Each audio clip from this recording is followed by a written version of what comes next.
പ്രധാനപ്പെട്ട ഒരു പ്രയോറിറ്റി അല്ല. അവർക്ക് ഏറ്റവും വേണ്ടത് റിയൽ എസ്റ്റേറ്റ്, കോൺട്രാക്ടേഴ്സ്. ആ ഒരു മോഡലാണ് ഈ CPM കോൺഗ്രസ് ഇതുവരെ നമ്മുടെ നാട്ടിൽ ഇംപ്ലിമെൻ്റ് ചെയ്തത്.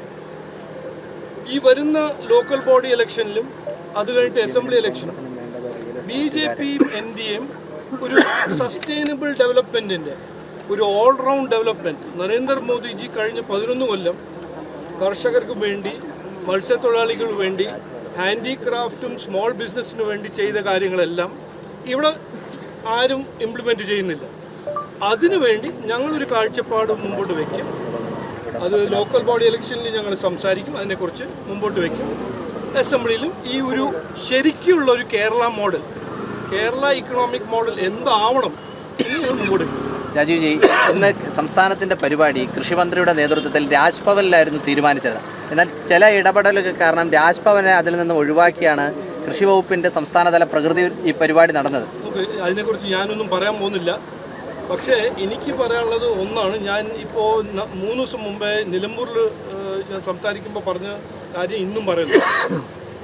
ഇവിടെ ഏറ്റവും അൺഫോർച്ചുനേറ്റ് ഒരു കാര്യം നമ്മുടെ നാട്ടിൽ 10-20 കൊല്ലം നടക്കുന്നത്, ഈ രണ്ട് പാർട്ടിയും LDFും UDFും ചെയ്യുന്നത് 100% 24/7 365 ദിവസം രാഷ്ട്രീയം. അവർക്ക് വികസനമോ പുരോഗതിയോ ജനങ്ങൾക്ക് വേണ്ടി എന്തെങ്കിലും ചെയ്യാനോ അതിനൊരു താല്പര്യമോ ഒരു പദ്ധതിയോ ഒരു സ്കീമോ ഒരു പോളിസിയോ ഉണ്ടാക്കാൻ ഒരു ഇഷ്ടമില്ല, ഒന്നും ചെയ്തിട്ടില്ല. ഇതാണ് സത്യം, ഇതാണ് ഫാക്ട്. അപ്പോൾ ഈ വേൾഡ് എൻവയറമെന്റ് ഡേ എന്ന് പറഞ്ഞാൽ എന്താണ് ഇതിൻ്റെ ഒരു പ്രാധാന്യം? ഒരു സസ്റ്റൈനബിൾ ഡെവലപ്മെന്റിനെ കുറിച്ച് ചിന്തിക്കാനും സസ്റ്റൈനബിൾ ഡെവലപ്മെന്റ് മോഡലിനെ കുറിച്ച് സംസാരിക്കാനും ഒരു ഡിബേറ്റ് ചെയ്യാനും ഒരു അവസരമാണ്. ആ ദിവസവും അവർ രാഷ്ട്രീയം കളിക്കും. അതുകൊണ്ട് എനിക്ക് പറയാനുള്ളത് ഇതാണ്. ഇതുവരെ നമ്മൾ ഈ നാട്ടിൽ കണ്ടത് ഒരു അവസരവാദ രാഷ്ട്രീയം മാത്രമായിട്ട് ഈ രണ്ട് പാർട്ടികളും ഈ രണ്ട് മുന്നണികളും ചെയ്യുന്ന കാര്യങ്ങളാണ് കണ്ടിരുന്നത്.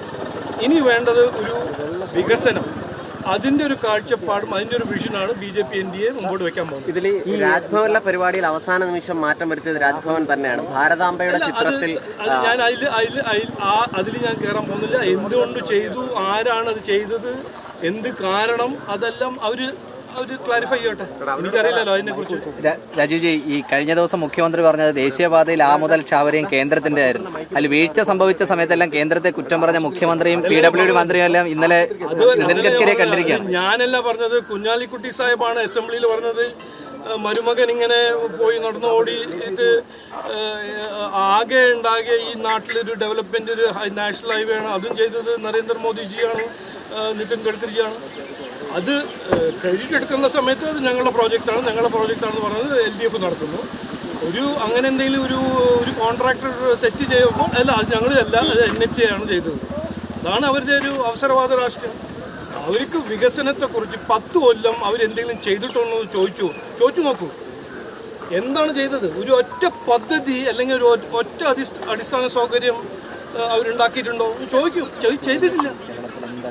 അതാണ് സത്യം, അതാണ്. ഇന്നലെ ഈ നിലമ്പൂര് കുറച്ചുകൂടെ ചിത്രം വ്യക്തമാവുകയാണ്. കാരണം മൂന്ന് മുന്നണികൾക്ക് പുറമെ അൻവറും ഒക്കെ മത്സരരംഗത്തുണ്ട്. വാശിയേറിയ മത്സരത്തിലേക്ക് പോവുകയാണ്. BJPയുടെ ഇപ്പോഴത്തെ കഴിഞ്ഞ വർഷത്തേക്കാൾ കുറച്ചുകൂടി നില എങ്ങനെയാണ് ഇപ്പോഴത്തെ? നിലമ്പൂർ വളരെ ഒരു വ്യക്തമായ ഒരു തെരഞ്ഞെടുപ്പാണ്. ആദ്യം ഞാൻ പറഞ്ഞു, ഇന്നും പറയുന്നു, ഒരു അനാവശ്യമായ തെരഞ്ഞെടുപ്പാണ്. അത് തെരഞ്ഞെടുപ്പിൻ്റെ ഒരു കാരണമായിട്ടാണ് PV അൻവർ അദ്ദേഹം തന്നെ മത്സരിക്കുന്നു. അതിൽ എന്തൊരു ലോജിക്കാണത്? അതൊന്ന്. രണ്ടാമത്തെ കാര്യം, ജനങ്ങൾ മനസ്സിലാക്കുന്നു. അവിടെ ഒരു മത്സരം, ഈ തെരഞ്ഞെടുപ്പ് എന്ന് പറഞ്ഞാൽ 4 ഇന്ത്യ മുന്നണിയുണ്ട് കാൻഡിഡേറ്റ്. അത് CPMഉം അത് UDFും PV അൻവറും SDPIയും. 4 മുന്നണിയും 4 കാൻഡിഡേറ്റ് ഇന്ത്യ അലയൻസിൻ്റെ. ഒരൊറ്റ കാൻഡിഡേറ്റ് ഉള്ളൂ അവിടെ വികസനവും പുരോഗതിനെ കുറിച്ച് പറയുന്ന ഒരു കാൻഡിഡേറ്റ്. അതാണ് NDAൻ്റെ അഡ്വക്കേറ്റ് മോഹൻ ജോർജ്. അപ്പോൾ ജനങ്ങളുടെ മുമ്പിൽ അവിടെ നിലമ്പൂരിൽ രണ്ട് ചോയ്സാണ്. ഒരു ചോയ്സ് എന്ന് പറഞ്ഞാൽ ഈ ഇന്ത്യ അലയൻസിൻ്റെ രാഷ്ട്രീയം, ഇന്ത്യ അലയൻസ് വികസന വിരുദ്ധ അവരുടെ ഒരു രാഷ്ട്രീയം. മറ്റേ ഒരു ചോയ്സ് എന്ന് പറഞ്ഞാൽ BJP NDA കഴിഞ്ഞ 11 കൊല്ലം നരേന്ദ്രമോദിജി ചെയ്ത് കാണിച്ച ഒരു പുരോഗതിയും വികസനത്തിൻ്റെ രാഷ്ട്രീയം. ഇതാണ് ചോയ്സ്. ജനങ്ങൾ തീരുമാനിക്കും. ഈ ബാംഗ്ലൂരിലെ അപകടത്തിൽ കോൺഗ്രസ് സർക്കാരിനെതിരെ BJP രംഗത്തെത്തിയിട്ടുണ്ട്. സംസ്ഥാന BJPക്കും അതേ അഭിപ്രായമാണുള്ളത്. നോക്കൂ, ഞാൻ ബാംഗ്ലൂർ കോൺഗ്രസും കർണാടക കോൺഗ്രസിനെ കുറച്ച് അറിയുന്ന ആളാണ്. ഏറ്റവും ഇൻകോമ്പറ്റൻറ്റും ഏറ്റവും അഴിമതി ചെയ്യുന്ന കോൺഗ്രസ് പാർട്ടിയിൽ ഒരു സ്റ്റേറ്റ് യൂണിറ്റ് ഉണ്ടെങ്കിൽ അത് കർണാടക കോൺഗ്രസ്. അത് ഞാൻ 18 കൊല്ലം മനസ്സിലാക്കി അറിഞ്ഞു പറയാണ്. അവിടെ ജനങ്ങളുടെ ജീവിതമോ ജനങ്ങൾ മരിക്കുന്നോ അതിനെക്കുറിച്ച് അവർക്ക് ഒരു ഫീലിങ്ങോ ഒരു കെയറിങ് ഇല്ല. അവർക്ക് അവിടെ കാശുണ്ടാക്കുക. DK Shivakumar, Siddaramaiah, KJ George പറഞ്ഞ ഓരോരോ കോൺഗ്രസ് സ്റ്റോൾവേർഡ്സ് ഉണ്ട് അവിടെ. അവർക്ക് ഒരു ഒബ്ജക്റ്റീവും ഇല്ല, ഒരു ലക്ഷ്യവും ഇല്ല. കാശുണ്ടാക്കുക, അഴിമതി ചെയ്യുക, ജനങ്ങളെ ദുഃഖിക്കുക, ജനങ്ങളുടെ പ്രശ്നങ്ങൾ അതിനെ പരിഹരിക്കാണ്ട് അവരെ എക്സ്പ്ലോയിറ്റ് ചെയ്യുക. അതാണ് കോൺഗ്രസ്. കർണാടകയിലെ കോൺഗ്രസ് എന്ന് പറഞ്ഞാൽ അതാണ് അതിൻ്റെ ഒരു നെറേറ്റീവ്, അതാണ് അതിൻ്റെ ഒരു സത്യം, അതിൻ്റെ ഒരു ഫാക്റ്റ്. അപ്പോൾ ജനങ്ങൾ മരിച്ചു. അപ്പോൾ അവിടുത്തെ ഡെപ്യൂട്ടി ചീഫ് മിനിസ്റ്റർ പറഞ്ഞു ഞങ്ങൾ കോംപ്ലിമെന്റ് ചെയ്യുന്നു പോലീസിന് കോംപ്ലിമെന്റ് ചെയ്യുന്നുണ്ട്. 11 നിരപരാധിയായ സാധാരണക്കാർ മരിക്കുമ്പോൾ കോൺഗ്രസിന്റെ രാഷ്ട്രീയം.